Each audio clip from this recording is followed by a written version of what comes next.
की, बुजुर्ग जोड़ी सरकार की जय। बोलो वृंदावन बिहारी लाल की, बोलो सच्चिदानंद भगवान की जय। बोलो साचे दरबार की जय।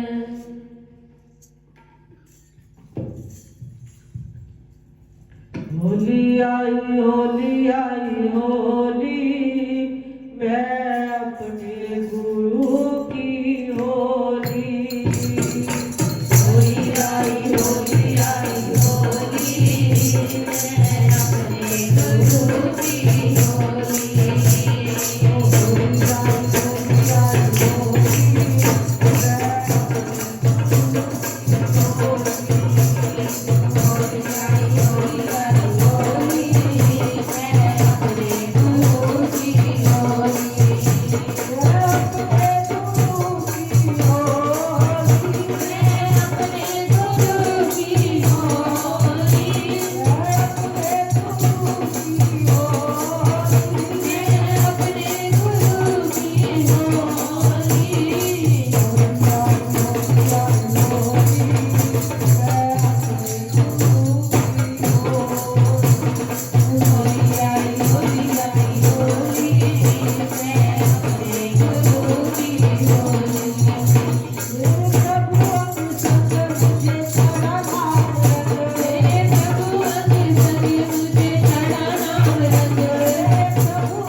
भीगेगे तभी जब ताली भी बजे, आवाज जाए ना निकले, चुप बैठा करो, लेकिन ताली तो बजाया करो।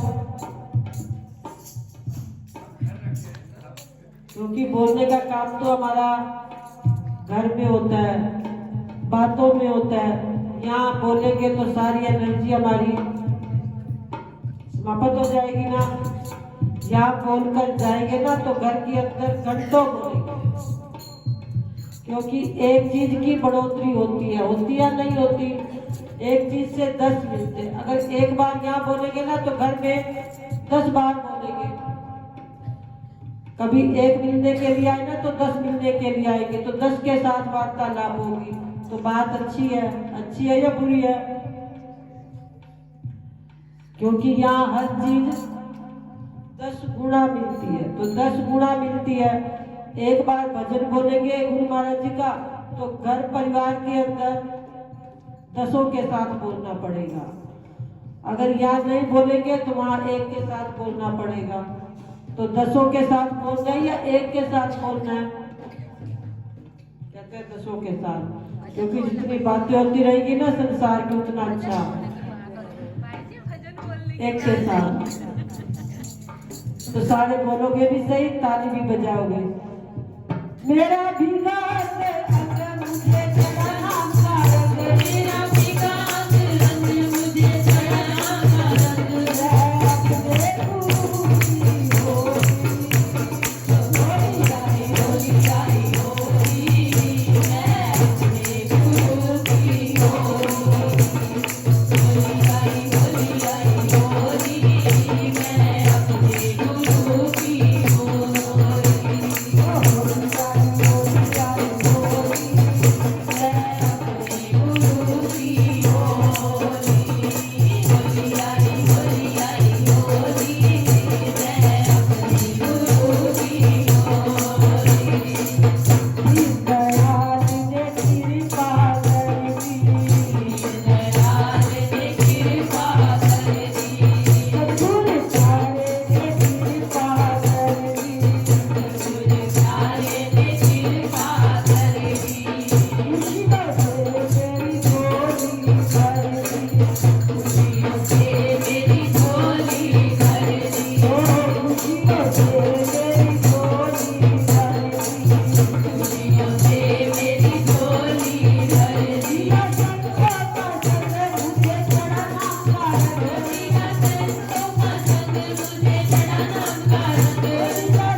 भक्ति और ध्यान सिखाया, नाम जाप का सबक बताया।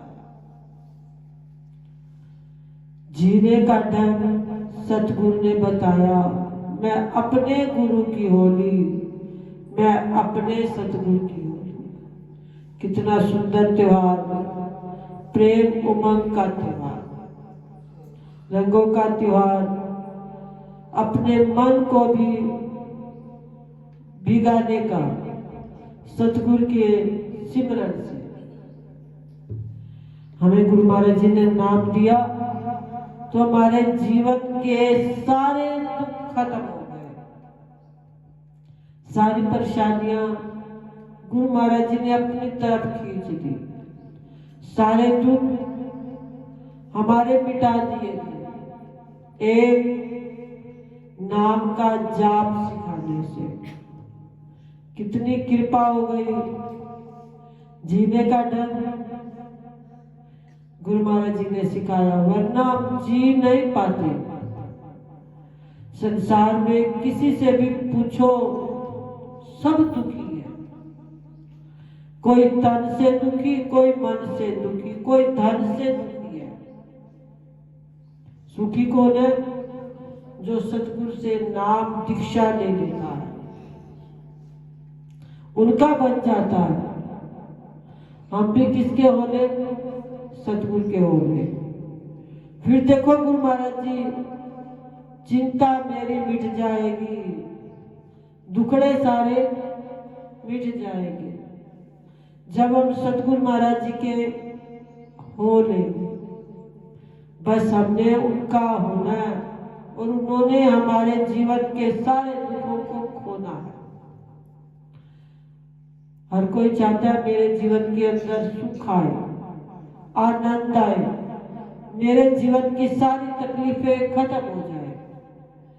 और कारण एक भजन सिमरन का एक उपाय बड़ा सुंदर। भजन पर बैठ जाओ, सत्संग में आ जाओ, गुरु महाराज जी का सिमरन कर लो, सारे ताप संताप पूरे गुरु महाराज जी खत्म कर देते हैं। इतनी भक्ति में शक्ति हो जाती है। वरना संसार में जिन्होंने नाम दीक्षा नहीं ली ना, उनसे पूछो, कभी नाम में शक्ति उनको पता ही नहीं। वो हर समय दुख के अंदर रोते रहते हैं, हर समय किसी न किसी तरह से अपने जीवन के अंदर दुखी रहते हैं। सुखी कौन?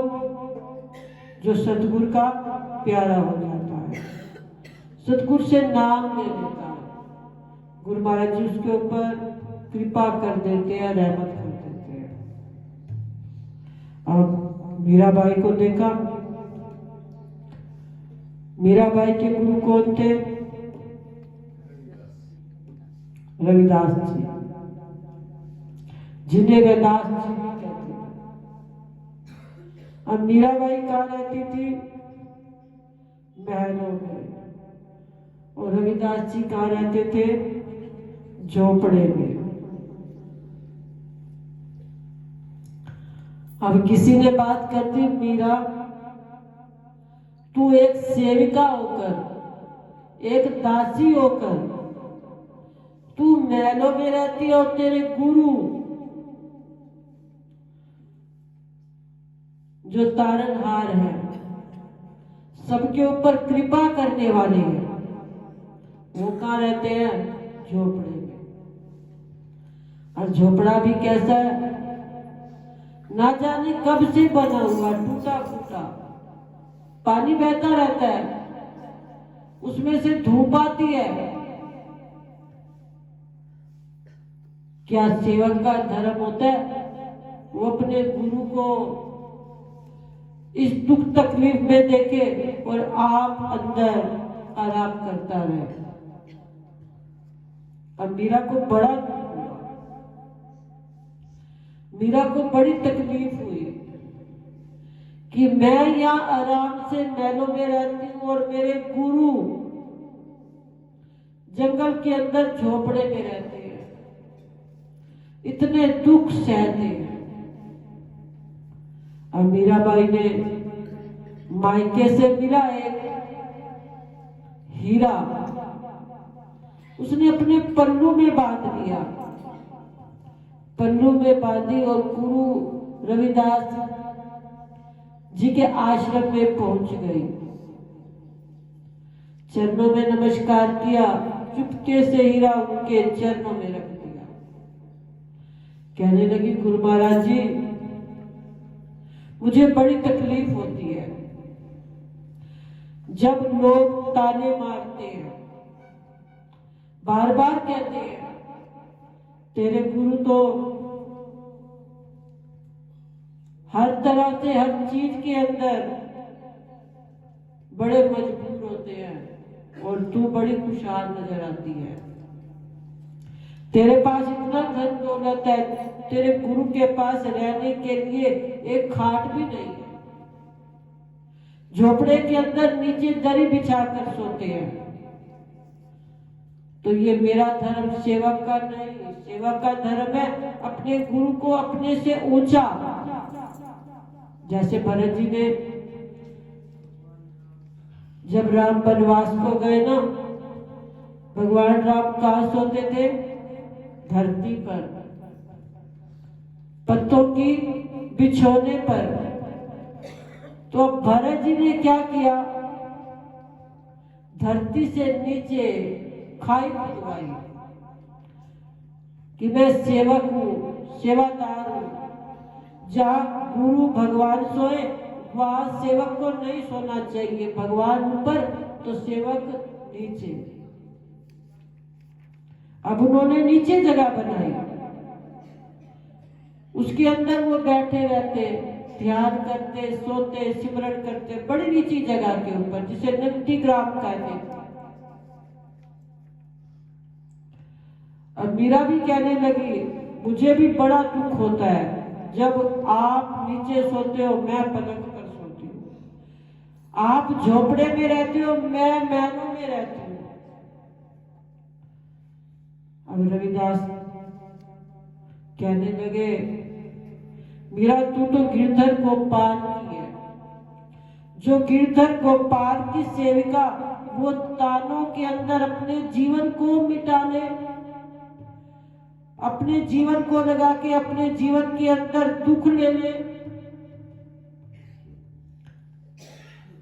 अब रविदास जी के पास क्या आता था? एक कटोती, जिसके अंदर वो जब जूते चमड़ों का काम करते थे ना, तो वहां से वो पानी निकाला करते थे, उसमें भिगो के रखा करते थे। कहने लगे, मीरा एक धार उसमें से ली, जैसे ही धार की तो वहां से गंगा यमुना जैसा जल बहने लगा। मीरा एक लेकर आई थी हीरा, वहां से अनेकों हीरे निकलने लगे। कहने लगे, मीरा मेरा हीरो से क्या काम? तू एक लाई है या देख अनेकों है। मैं तन से गरीब हूं, लेकिन मन से मेरे अंदर थोड़ा सा भी निर्धनता नहीं है। भरपूर दिया परमात्मा ने। अगर ये धन मेरे पास होता तो आज तो ये धन मेरे पास उठाकर भी ना आती।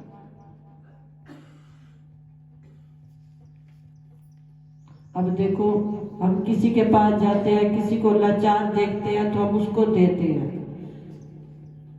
ना कि ये गरीब है तो इसका काम चल जाए, ये दुखी है तो इसकी परेशानी दूर हो जाए।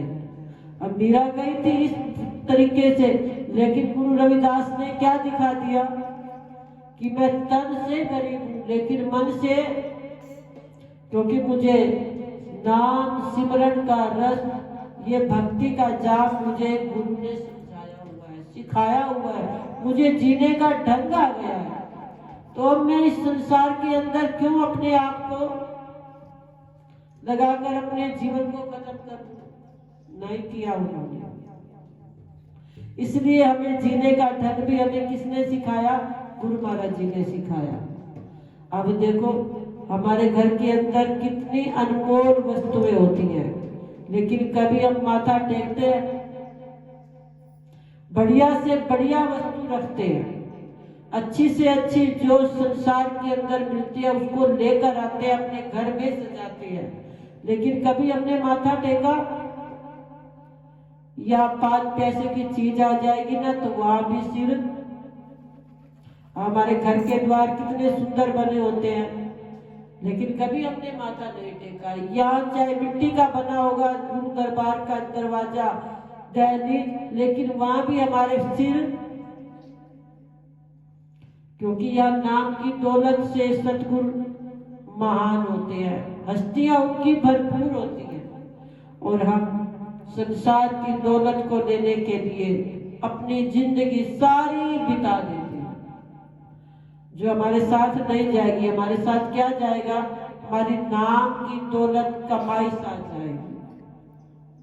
तो हम उस कमाई को कमाने के लिए सिमरन सबसे बड़ा जरूरी है। एक बार सिमरन कर लो, थोड़ी देर सुबह शाम को, देखो गुरु महाराज जी कृपा करते हैं, सिमरन के अंदर इतनी ताकत बन जाती है। और ये भी एक हमारी खुराक है, ये भी भूख है। इस भूख को भी कभी ना कभी हम त्रिपत किया करें। सुबह थोड़ी देर त्रिपत कर दे, शाम को कर दे, देखो गुरु महाराज जी प्रसन्न हो जाते हैं। उनको भी भूख लगती है, उनकी भूख कि हमने अपने बच्चों को नाम दीक्षा दी तो हमारे बच्चे नाम सिमरन करके हमारी तृप्ति करें। गुरु को भी ये होता है, वरना गुरु पर बोझ हो जाता है अगर हम नहीं करते, फिर उनको भी शरीर की तकलीफें। तो इसलिए जितना हो सके हम अपने गुरु की तृप्ति के लिए भी नाम सिमरन, तभी कह दिया नाम जपाया गुरुदेव ने, जीने का ढंग सिखाया गुरुदेव ने, संसार ने नहीं सिखाया। संसार तो जीने का कभी भी किसी को डुबोने का काम करेगा, जीने का नहीं करवाएगा। गुरु महाराज जी ने जीने का ढंग सिखाया तो गुरु महाराज जी के लिए थोड़ा देर प्रेम भक्ति और नाम सिखाया, नाम जाप का सबक बताया। हमें उन्होंने सबक बताया हुआ, सबक को करेंगे, उस पाठ को करेंगे, उस पाठ को पढ़ेंगे तो जीवन के इम्तिहान में पास हो जाएंगे। तो आओ सब संतों को होली महोत्सव के, हम भी सतगुरु के होने, तो होली महोत्सव अपने आप ही होली होली हो जाएगा। हम सतगुरु के होने तो वो हमारे होने, यही होली का आनंद आ जाएगा। तो आओ सब परिवारों को, संतों को गुरुदेव जी की तरफ से लाख लाख बधाइयां हो, लाख लाख बधाइयां। भगवान की जय।